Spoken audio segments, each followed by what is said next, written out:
Good morning, students. Today we take Unit 9, Lesson 9.4 Goods and Services Tax GST Meaning and Features. We only read in this chapter meaning of the GST and features of the GST. In your chapter, concept is also given, but concept is deleted from syllabus in this year. So we are not going to study about the concept of GST. We only read meaning of the GST and the key features of the GST. This is very common word GST. आप सब ने सुना होगा GST होता क्या है.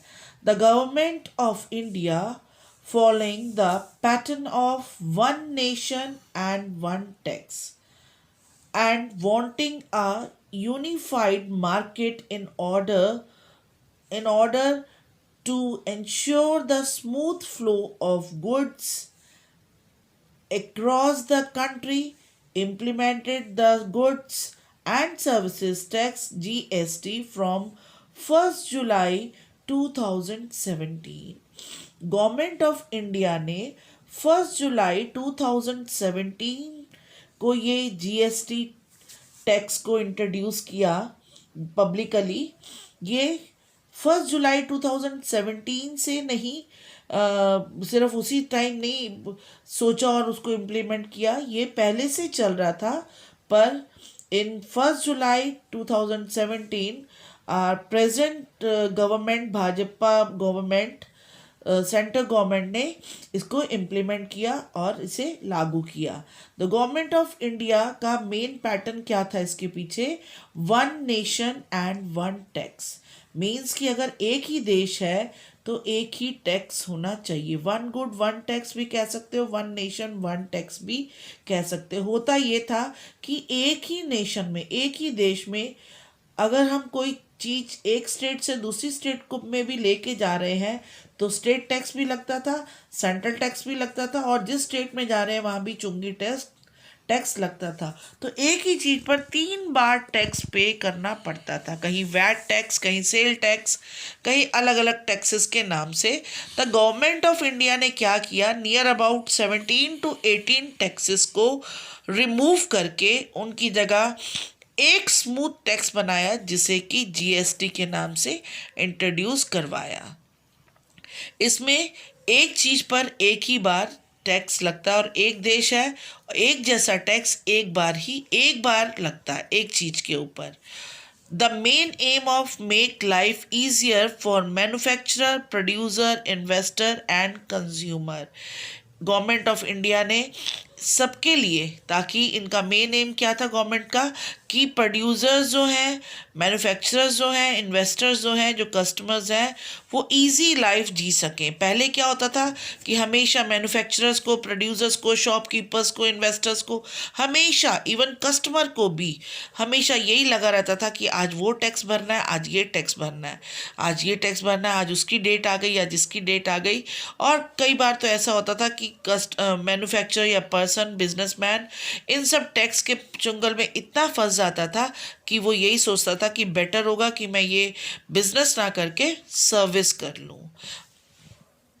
तो GST is A next जो मेन पॉइंट है, GST is a destination based single tax on the supply of goods and services from the manufacturer to the consumer. Supply of goods and services, single tax. सिर्फ एक बार tax GST देना पड़ता है.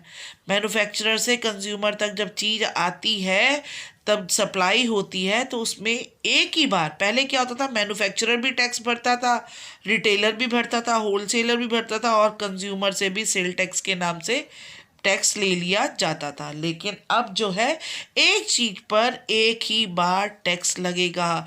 Indirect taxes को replace कर दिया गया है. सिंगल डेस्टिनेशन मतलब देने जब लास्ट में जब कंज्यूमर तक आएगा, कंज्यूमर को जीएसटी इंक्लूड करके टैक्स दिया जाएगा, और उसको सेंट्रल गवर्नमेंट को ही या स्टेट गवर्नमेंट के द्वारा ही उसे इंट्रोड्यूस करवाया जाएगा कि कितने % टैक्स लिया जा रहा है, और उसके बाद वो जो भी लास्ट सेलर है, सेलर कंज्यूमर को जो सेल कर रहा है, वो सेंट्रल गवर्नमेंट या state government according to the rule जो भी आइटम बेच रहा है वो उनको पे करेगा. This is the meaning of GST. Now students, now look at the key features of GST. The territorial spread of GST is the whole country including Jammu and Kashmir. Means ये क्या कहता है, पहला फीचर ये कहता है कि ये टैक्स जो है पूरी होल कंट्री, मतलब कि पूरी कंट्री में एप्लीकेबल होगा, होता है, अब हो रहा है, मतलब उस समय ये कहा गया था कि ये पूरी कंट्री में एप्लीकेबल होगा, including Jammu and Kashmir. Including Jammu and Kashmir क्यों कहा गया है कि पहले क्या होता था कि पहले ये इस टैक्स के लागू होने से पहले जम्मू एंड कश्मीर के ऊपर कई टैक्सेस को क्या था, उनको रिलैक्सेशन दिया हुआ था कि ये टैक्स वहाँ नहीं लगेगा, ये टैक्स नहीं लगेगा. लेकिन GST टैक्स ये कहता है कि ये पूरी होल कंट्री में एक जैसा, मैंने अभी आपको बताया वन नेशन वन टैक्स का मीनिंग है, क्योंकि जम्मू एंड कश्मीर भी हमारे नेशन का ही हिस्सा है, तो होल कंट्री पर मतलब पूरे इंडिया पर सेम GST जैसे जहाँ पर भी है उस गुड्स पर उतनी जम्मू कश्मीर पर, जैसे मान लो एक पर्टिकुलर आइटम पर 5% GST लिया जा रहा है कलकत्ता में, तो जम्मू एंड कश्मीर में भी उसी आइटम पे 5% GST लिया जाएगा. इसका मतलब ये है. Next is GST is applicable on supply of goods and services as against the present concept of tax on the manufacturer or sale of goods or on the provision of services. Means GST जो है वो supply पर ही applicable होता है, चाहे वो goods है चाहे वो सर्विसेज है. Next is it is based on the principle of destination based consumption tax against the present principle of organ based taxation. Means इसका मतलब है ये destination based टैक्स है. डेस्टिनेशन बेस्ड टैक्स का मतलब है कि जब चीज़ लास्ट पहुंच होती है उसके ऊपर ही GST लगता है. इसका मेन प्रिंसिपल है डेस्टिनेशन बेस्ड टैक्स है ये. Next is import of goods and services is treated as interstate supply and would be subject to GST in addition to the applicable custom duties. इस point को समझाने से पहले मैं आपको ये बताऊंगी कि what do you mean by interstate supplies. इस पॉइंट से पहले हम नीचे वाले पॉइंट को समझेंगे, देन फिर दोबारा ऊपर वाले को पढ़ेंगे. There are 4 types of supply in supplies of GST. 4 तरह की सप्लाई करते हैं हम. इसका जो सप्लाई करने का है तरीका, पहला है इंट्रा स्टेट सप्लाई.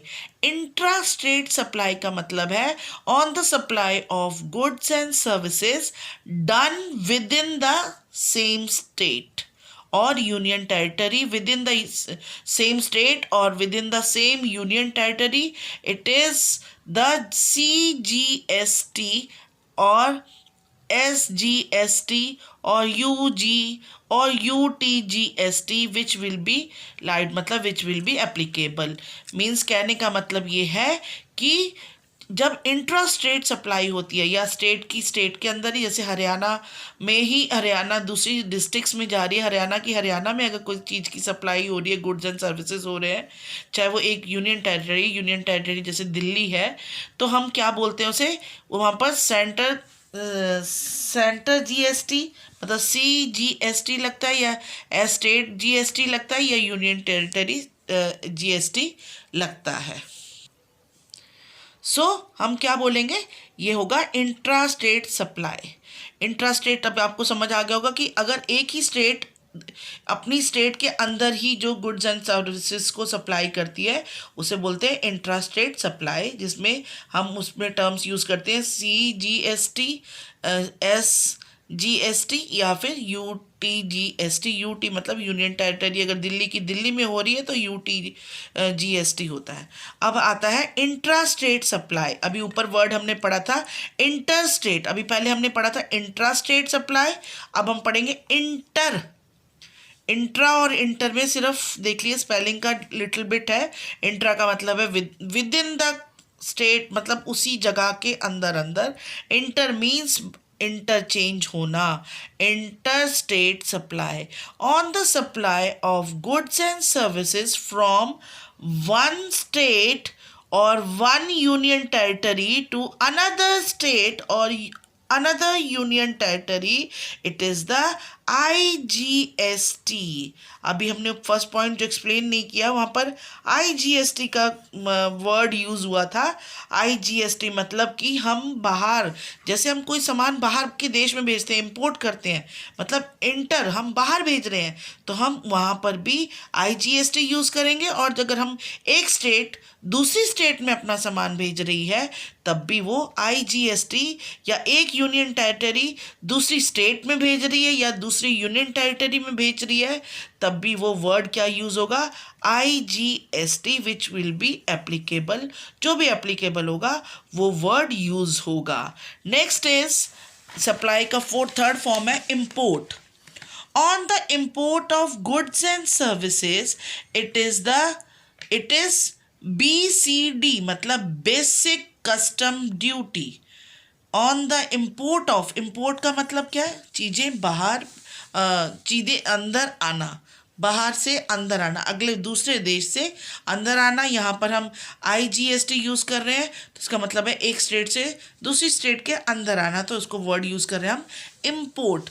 तो बेसिक कस्टम ड्यूटी मतलब एक जगह अगर एक देश से दूसरे देश में भेजे तो कस्टम ड्यूटी लगती है, एक स्टेट से दूसरे में तो चुंगी टैक्स, जिसे हम कस्टम ही कहते हैं, हिंदी में चुंगी कहते हैं। तो हम वहाँ पर क्या बोलते हैं, IGST। Both will be the, जो भी एप्लीकेबल होता है एप्लीकेबल होगा ही। तो नेक्स्ट है export. On the export of goods and services no GST will be levied in India. मतलब कि अगर हम कोई चीज़ को एक्सपोर्ट करते हैं, बाहर बाहर भेजते हैं हम, तब कोई भी GST जो है इसके ऊपर एप्लीकेबल नहीं होता। वो सिर्फ वो चीज़ें वही एक्सपोर्ट की जाती हैं जो एक्सपोर्ट के लिए बनाई जाती है, उसके ऊपर कस्टम ड्यूटी लगती है, GST टैक्स नहीं लगता है। Now come to the previous point, import of goods and services is treated as a inter state supplies. कहते हैं इम्पोर्ट, मैंने अभी आपको बताया था कि चाहे हम एक देश से दूसरे देश में, अगर हम इंडिया वाले सपोज हम USA से हम यहाँ पर कोई चीज़ इंपोर्ट कर रहे हैं, मतलब वहाँ से खरीद कर ला रहे हैं, तब भी हम क्या बोलेंगे, IGST। तो हम IGST को subject to GST in the addition to the applicable custom duties कहते हैं कि हम तब भी इंटर स्टेट सप्लाई मतलब IGST वर्ड इसके लिए यूज़ करेंगे। हम इंटर स्टेट सप्लाई वाला ही पूरा फॉर्मूला इसके ऊपर, वही टैक्स स्लैब्स इसके ऊपर यूज़ करेंगे। अब आपको इंटर स्टेट सप्लाईज का मीनिंग पता चल गया होगा। Next is there are 4 tax slabs, namely 5%, 12%, 18% and 28% for all goods or services। मतलब कि गवर्नमेंट ने GST के ऊपर 4 स्लैब्स ऑफ टैक्सेस तय किए हैं। कुछ गुड्स के ऊपर, गुड्स एंड सर्विसेज पर 5% टैक्स गवर्नमेंट चार्ज करती है GST, कुछ पे 12% और कुछ पे 18%। और जितनी भी लग्जरियस गुड्स हैं, लग्जरियस गुड्स मतलब महंगी आराम देने वाली जो महंगी चीज़ें होती हैं, उन पे 28% GST गवर्नमेंट हमसे चार्ज करती है। ताकि इसीलिए कुछ लग्जरियस गुड्स जो भी हम देखें हमारे घरों में, जो लग्जरियस गुड्स आती हैं, फ्रिज, AC, इस तरह की जो बाहरी चीज़ें आती है, कार, वो और महंगी हो गई हैं। क्यों हो गई है GST आने पर महंगी? क्योंकि उनके ऊपर सबसे ज़्यादा 28% टैक्स, GST टैक्स गवर्नमेंट हमसे चार्ज करती है। तो ये 4 स्लैब्स गवर्नमेंट ने तय करी है। नॉर्मल गुड्स के ऊपर जो रूटीन की गुड्स हैं वहाँ पर 5%, 12%, 18% और 28% के अकॉर्डिंग टू द गुड्स जो है गवर्नमेंट हमसे चार्ज करती है। Now, next point is export and supplies to SEZ are zero rated. Now, what is SEZ? SEZ means Special Economic Zone. अब आप बोलोगे कि स्पेशल इकोनॉमिक जोन क्या होता है? स्पेशल इकोनॉमिक जोन हम उन चीज़ों के लिए कहते हैं कि स्पेशल इकोनॉमिक जोन है जो गुड्स केवल एक्सपोर्ट करने के लिए ही प्रोड्यूस की जाती हैं। ऐसी गुड्स जो सिर्फ एक्सपोर्ट करने के लिए ही प्रोड्यूस की जाती हैं, उनके ऊपर गवर्नमेंट 0% GST लेती है, उसके ऊपर कोई भी रेट नहीं है। तो इसे बोलते हैं says, SEZ, special economic zone. जो जो जोन के अंदर गुड्स आती हैं वह ऐसी गुड्स आती हैं जो एक्सपोर्ट करने के लिए ही प्रोड्यूस की जाती हैं। Now next and last feature क्या है? There are various modes of payment of tax available to the taxpayer, including internet banking, debit card or credit card, and nation electronic fund transfer, जिसे आप लोग short form में NIFT कहते हैं, real time gross settlement, जिसे हम short form में RTGS कहते हैं। अब गवर्नमेंट क्या कहती है कि आप लोगों ने GST पे करना है। आप लोगों ने मतलब कस्टमर ने GST पे करना है। किसको करना है? गवर्नमेंट को पे करना है। गवर्नमेंट अब GST पे करने के लिए बहुत सारी रिलैक्सेशन देती है पेमेंट के मोड्स को। वो कहती है कि हमें टैक्स से मतलब है, हमें मतलब गवर्नमेंट को टैक्स से मतलब है। टैक्स चाहे आप निफ्ट कर दो, चाहे RTGS कर दो, चाहे डेबिट कार्ड से कर दो, चाहे क्रेडिट कार्ड से कर दो, लेकिन GST की पेमेंट को टाइम से उसकी सेटलमेंट कर दो, पेमेंट कर दो। गवर्नमेंट हर मोड से पेमेंट GST लेने के लिए तैयार है। सो स्टूडेंट्स, होप कि मैंने बहुत कोशिश करी। बुक में थोड़ी सी डिफ़िकल्ट लैंग्वेज दी हुई है, आप बुक वाला भी रीड करेंगे और जो मेरे ये मेन की फीचर्स के सिंपल लैंग्वेज को जो मैंने यूज़ करके ये 8 पॉइंट्स बनाए, इन्हें बहुत ध्यान से पढ़ेंगे तो आपको वो वाले पॉइंट्स भी समझ में आ जाएंगे। और फिर उसके बाद आपने होमवर्क करना है जो कि बहुत इंपॉर्टेंट है। इसमें फर्स्ट क्वेश्चन है, explain the GST। What do you mean by GST? Explain the GST same है। उसके बाद what do you mean by says, अभी मैंने पूरा और बताया, और आप क्या इसके बारे में ले सकते हो, इकट्ठा कर सकते हो नॉलेज, वो सब लिख सकते हो।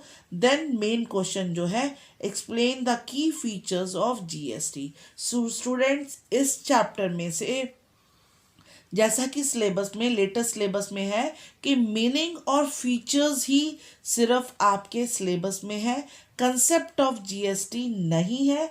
इसलिए इस चैप्टर को हम यहीं पर ही ख़त्म करेंगे। मीनिंग मैंने आपको बता दिया, GST के मैंने फीचर्स बता दिए। इसमें से एक या दो क्वेश्चन बनते हैं और दोनों ही क्वेश्चन important है। Student, do these questions, make PDF and send to me before 4 o'clock. I hope you understand all these features.